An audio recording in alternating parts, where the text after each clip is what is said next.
ಮಸೀದಿಯೇ ಅಕ್ರಮ ಅನ್ನುವಂತ ವಿಚಾರವನ್ನ ಈಗ ಹೇಳಲಾಗ್ತಾ ಇದೆ. 2017ರಿಂದ ಈ ರಾಮ್ ರಹೀಂ ಬಡಾವಣೆಯಲ್ಲಿ ಮದರಸಾ ಆರಂಭ ಆಗುತ್ತೆ. ಅಸಲಿಗೆ 2017 ಆಗ ಆರಂಭ ಆಗೋದು ಮದರಸಾ. ಈ ಮದರಸಾ ಆರಂಭ ಆದಾಗ ಯಾರು ಕೂಡ ವಿರೋಧ ಮಾಡಲಿಲ್ಲ. ಮದರಸಾಗೆ ಯಾವ ವಿರೋಧಗಳು ಕೂಡ ಇರಲಿಲ್ಲ. ಅಲ್ಲಿಯವರೆಗೂ ಕೂಡ ರಾಮ್ ರಹೀಂ ಬಡಾವಣೆಯಲ್ಲಿ ಎಲ್ಲವೂ ಕೂಡ ಸರಿ ಇತ್ತು, ಎಲ್ಲವೂ ಕೂಡ ಶಾಂತಿಯಿಂದ ನಡೀತಾ ಇತ್ತು. ಸಾಮಾಜಿಕ ಕಾರ್ಯಕರ್ತರಾದಂತಹ ಶ್ರೀನಿವಾಸ್ ಗಂಭೀರವಾದಂತಹ ಆರೋಪಗಳನ್ನ ಈಗ ಮಾಡ್ತಾ ಇದ್ದಾರೆ.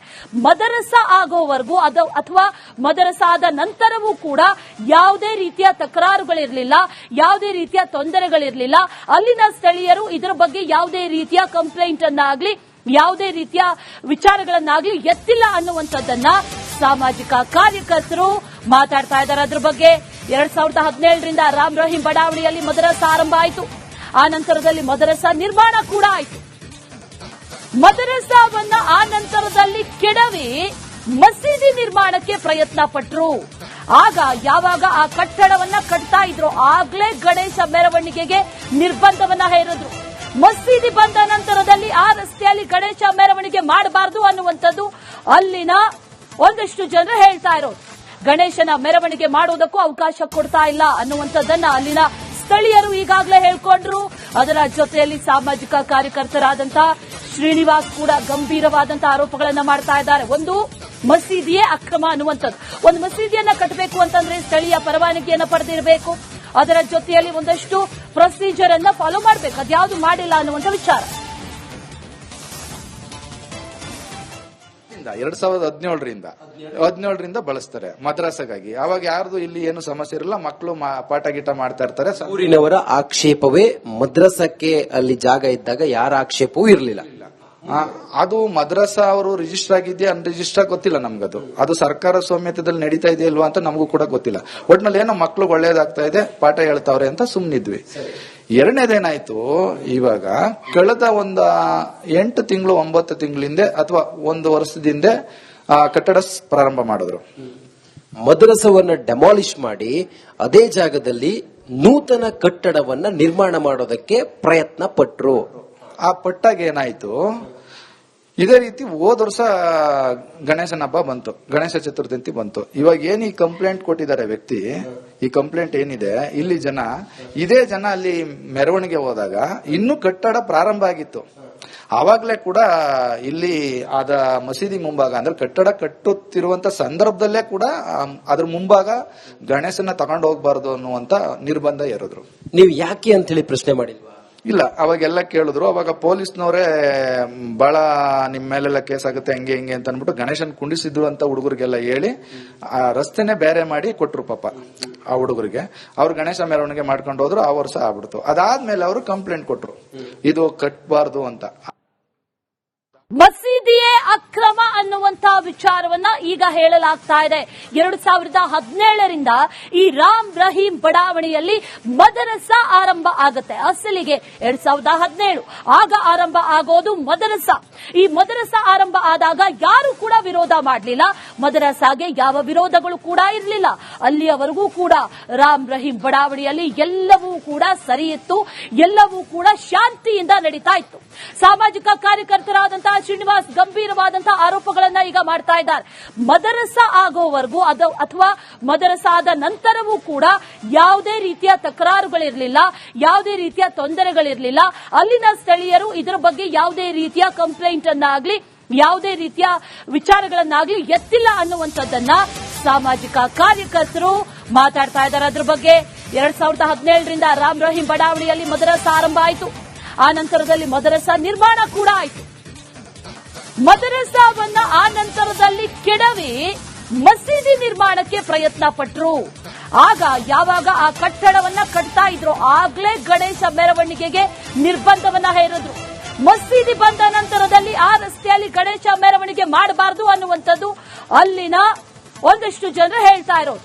ಗಣೇಶನ ಮೆರವಣಿಗೆ ಮಾಡುವುದಕ್ಕೂ ಅವಕಾಶ ಕೊಡ್ತಾ ಇಲ್ಲ ಅನ್ನುವಂಥದ್ದನ್ನ ಅಲ್ಲಿನ ಸ್ಥಳೀಯರು ಈಗಾಗಲೇ ಹೇಳ್ಕೊಂಡ್ರು. ಅದರ ಜೊತೆಯಲ್ಲಿ ಸಾಮಾಜಿಕ ಕಾರ್ಯಕರ್ತರಾದಂತಹ ಶ್ರೀನಿವಾಸ್ ಕೂಡ ಗಂಭೀರವಾದಂತಹ ಆರೋಪಗಳನ್ನ ಮಾಡ್ತಾ ಇದ್ದಾರೆ. ಒಂದು ಮಸೀದಿಯೇ ಅಕ್ರಮ ಅನ್ನುವಂಥದ್ದು. ಒಂದು ಮಸೀದಿಯನ್ನ ಕಟ್ಟಬೇಕು ಅಂತಂದ್ರೆ ಸ್ಥಳೀಯ ಪರವಾನಗಿಯನ್ನ ಪಡೆದಿರಬೇಕು. ಅದರ ಜೊತೆಯಲ್ಲಿ ಒಂದಷ್ಟು ಪ್ರೊಸೀಜರ್ ಅನ್ನ ಫಾಲೋ ಮಾಡಬೇಕು. ಅದ್ಯಾವುದು ಮಾಡಿಲ್ಲ ಅನ್ನುವಂಥ ವಿಚಾರ. 2017ರಿಂದ ಬಳಸ್ತಾರೆ ಮದ್ರಾಸಗಾಗಿ. ಅವಾಗ ಯಾರ್ದು ಇಲ್ಲಿ ಏನು ಸಮಸ್ಯೆ ಇರಲ್ಲ, ಮಕ್ಕಳು ಪಾಠ ಗೀಟ ಮಾಡ್ತಾ ಇರ್ತಾರೆ. ಊರಿನವರ ಆಕ್ಷೇಪವೇ ಮದ್ರಸಕ್ಕೆ ಅಲ್ಲಿ ಜಾಗ ಇದ್ದಾಗ ಯಾರ ಆಕ್ಷೇಪವೂ ಇರಲಿಲ್ಲ. ಅದು ಮದ್ರಸಾ ಅವರು ರಿಜಿಸ್ಟರ್ ಆಗಿದೆಯಾ ಅನ್ರಿಜಿಸ್ಟರ್ ಗೊತ್ತಿಲ್ಲ ನಮ್ಗದು. ಅದು ಸರ್ಕಾರ ಸ್ವಾಮ್ಯತದಲ್ಲಿ ನಡೀತಾ ಇದೆಯಾ ಇಲ್ವಾ ಅಂತ ನಮಗೂ ಕೂಡ ಗೊತ್ತಿಲ್ಲ. ಒಟ್ನಲ್ಲಿ ಏನೋ ಮಕ್ಳಿಗೆ ಒಳ್ಳೇದಾಗ್ತಾ ಇದೆ, ಪಾಠ ಹೇಳ್ತಾವ್ರೆ ಅಂತ ಸುಮ್ನಿದ್ವಿ. ಎರಡನೇದೇನಾಯ್ತು, ಇವಾಗ ಕಳೆದ 8 ತಿಂಗಳು 9 ತಿಂಗಳಿಂದ ಅಥವಾ 1 ವರ್ಷದಿಂದ ಕಟ್ಟಡ ಪ್ರಾರಂಭ ಮಾಡಿದ್ರು.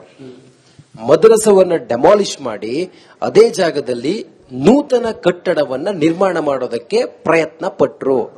ಆ ಪಟ್ಟಾಗ ಏನಾಯ್ತು, ಇದೇ ರೀತಿ ಹೋದ ವರ್ಷ ಗಣೇಶನ ಹಬ್ಬ ಬಂತು, ಗಣೇಶ ಚತುರ್ಥಿ ಬಂತು. ಇವಾಗ ಏನ್ ಈ ಕಂಪ್ಲೇಂಟ್ ಕೊಟ್ಟಿದ್ದಾರೆ ವ್ಯಕ್ತಿ, ಈ ಕಂಪ್ಲೇಂಟ್ ಏನಿದೆ, ಇಲ್ಲಿ ಇದೇ ಜನ ಅಲ್ಲಿ ಮೆರವಣಿಗೆ ಹೋದಾಗ ಇನ್ನೂ ಕಟ್ಟಡ ಪ್ರಾರಂಭ ಆಗಿತ್ತು.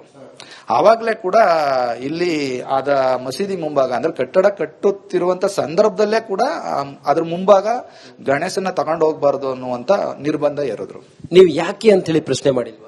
ಇಲ್ಲ, ಅವಾಗೆಲ್ಲ ಕೇಳಿದ್ರು. ಅವಾಗ ಪೊಲೀಸ್ನವರೇ ಬಹಳ ನಿಮ್ ಮೇಲೆಲ್ಲ ಕೇಸ್ ಆಗುತ್ತೆ ಹಂಗೆ ಹಿಂಗೆ ಅಂತ ಅನ್ಬಿಟ್ಟು ಗಣೇಶನ್ ಕುಂಡಿಸಿದ್ರು ಅಂತ ಹುಡುಗರಿಗೆಲ್ಲ ಹೇಳಿ ಆ ರಸ್ತೆನೆ ಬೇರೆ ಮಾಡಿ ಕೊಟ್ರು ಪಾಪ ಆ ಹುಡುಗರಿಗೆ. ಅವ್ರು ಗಣೇಶ ಮೆರವಣಿಗೆ ಮಾಡ್ಕೊಂಡು ಹೋದ್ರು. ಆ ವರ್ಷ ಆಗ್ಬಿಡ್ತು. ಅದಾದ್ಮೇಲೆ ಅವರು ಕಂಪ್ಲೇಂಟ್ ಕೊಟ್ರು ಇದು ಕಟ್ಬಾರ್ದು ಅಂತ. ಮಸೀದಿಯೇ ಅಕ್ರಮ ಅನ್ನುವಂತ ವಿಚಾರವನ್ನ ಈಗ ಹೇಳಲಾಗ್ತಾ ಇದೆ. 2017ರಿಂದ ಈ ರಾಮ್ ರಹೀಂ ಬಡಾವಣೆಯಲ್ಲಿ ಮದರಸಾ ಆರಂಭ ಆಗುತ್ತೆ. ಅಸಲಿಗೆ 2017 ಆಗ ಆರಂಭ ಆಗೋದು ಮದರಸಾ. ಈ ಮದರಸಾ ಆರಂಭ ಆದಾಗ ಯಾರು ಕೂಡ ವಿರೋಧ ಮಾಡಲಿಲ್ಲ. ಮದರಸಾಗೆ ಯಾವ ವಿರೋಧಗಳು ಕೂಡ ಇರಲಿಲ್ಲ. ಅಲ್ಲಿಯವರೆಗೂ ಕೂಡ ರಾಮ್ ರಹೀಂ ಬಡಾವಣೆಯಲ್ಲಿ ಎಲ್ಲವೂ ಕೂಡ ಸರಿ ಇತ್ತು, ಎಲ್ಲವೂ ಕೂಡ ಶಾಂತಿಯಿಂದ ನಡೀತಾ ಇತ್ತು. ಸಾಮಾಜಿಕ ಕಾರ್ಯಕರ್ತರಾದಂತಹ ಶ್ರೀನಿವಾಸ್ ಗಂಭೀರವಾದಂತಹ ಆರೋಪಗಳನ್ನ ಈಗ ಮಾಡ್ತಾ ಇದ್ದಾರೆ. ಮದರಸಾ ಆಗೋವರೆಗೂ ಅಥವಾ ಮದರಸಾ ಆದ ನಂತರವೂ ಕೂಡ ಯಾವುದೇ ರೀತಿಯ ತಕರಾರುಗಳಿರಲಿಲ್ಲ, ಯಾವುದೇ ರೀತಿಯ ತೊಂದರೆಗಳಿರಲಿಲ್ಲ. ಅಲ್ಲಿನ ಸ್ಥಳೀಯರು ಇದರ ಬಗ್ಗೆ ಯಾವುದೇ ರೀತಿಯ ಕಂಪ್ಲೇಂಟ್ ಅನ್ನಾಗ್ಲಿ ಯಾವುದೇ ರೀತಿಯ ವಿಚಾರಗಳನ್ನಾಗ್ಲಿ ಎತ್ತಿಲ್ಲ ಅನ್ನುವಂಥದ್ದನ್ನ ಸಾಮಾಜಿಕ ಕಾರ್ಯಕರ್ತರು ಮಾತಾಡ್ತಾ ಇದ್ದಾರೆ. ಅದ್ರ ಬಗ್ಗೆ 2017ರಿಂದ ರಾಮ್ ರಹೀಂ ಬಡಾವಣೆಯಲ್ಲಿ ಮದರಸಾ ಆರಂಭ ಆಯಿತು. ಆ ನಂತರದಲ್ಲಿ ಮದರಸಾ ನಿರ್ಮಾಣ ಕೂಡ ಆಯಿತು. ಮದರಸಾವನ್ನ ಆ ನಂತರದಲ್ಲಿ ಕೆಡವಿ ಮಸೀದಿ ನಿರ್ಮಾಣಕ್ಕೆ ಪ್ರಯತ್ನ ಪಟ್ಟರು. ಆಗ ಯಾವಾಗ ಆ ಕಟ್ಟಡವನ್ನ ಕಟ್ತಾ ಇದ್ರು ಆಗ್ಲೇ ಗಣೇಶ ಮೆರವಣಿಗೆಗೆ ನಿರ್ಬಂಧವನ್ನ ಹೇರಿದ್ರು. ಮಸೀದಿ ಬಂದ ನಂತರದಲ್ಲಿ ಆ ರಸ್ತೆಯಲ್ಲಿ ಗಣೇಶ ಮೆರವಣಿಗೆ ಮಾಡಬಾರದು ಅನ್ನುವಂಥದ್ದು ಅಲ್ಲಿನ ಒಂದಷ್ಟು ಜನರು ಹೇಳ್ತಾ ಇರೋದು. ಗಣೇಶನ ಮೆರವಣಿಗೆ ಮಾಡುವುದಕ್ಕೂ ಅವಕಾಶ ಕೊಡ್ತಾ ಇಲ್ಲ ಅನ್ನುವಂಥದ್ದನ್ನ ಅಲ್ಲಿನ ಸ್ಥಳೀಯರು ಈಗಾಗಲೇ ಹೇಳ್ಕೊಂಡ್ರು. ಅದರ ಜೊತೆಯಲ್ಲಿ ಸಾಮಾಜಿಕ ಕಾರ್ಯಕರ್ತರಾದಂತಹ ಶ್ರೀನಿವಾಸ್ ಕೂಡ ಗಂಭೀರವಾದಂತಹ ಆರೋಪಗಳನ್ನ ಮಾಡ್ತಾ ಇದ್ದಾರೆ. ಒಂದು ಮಸೀದಿಯೇ ಅಕ್ರಮ ಅನ್ನುವಂಥದ್ದು. ಒಂದು ಮಸೀದಿಯನ್ನ ಕಟ್ಟಬೇಕು ಅಂತಂದ್ರೆ ಸ್ಥಳೀಯ ಪರವಾನಗಿಯನ್ನ ಪಡೆದಿರಬೇಕು. ಅದರ ಜೊತೆಯಲ್ಲಿ ಒಂದಷ್ಟು ಪ್ರೊಸೀಜರ್ ಅನ್ನ ಫಾಲೋ ಮಾಡಬೇಕು.